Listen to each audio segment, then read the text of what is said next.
I've never won an academic award before, so this is a first, and it means a lot to be recognized outside of my sport and recognized for something that I put a lot of time into too, and it's been a lot of perseverance. It hasn't been easy, but it's definitely been worth it.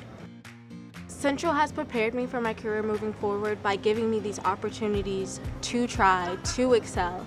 That's one thing I can contribute to Central, is that there's never a no. Like, someone is like, yes, come to my lab, get this experience. Yes, like, it's always a yes for you to be better. I work so hard because it was just what I was raised to do. It's just this mentality that's been drilled into me that now I know nothing different.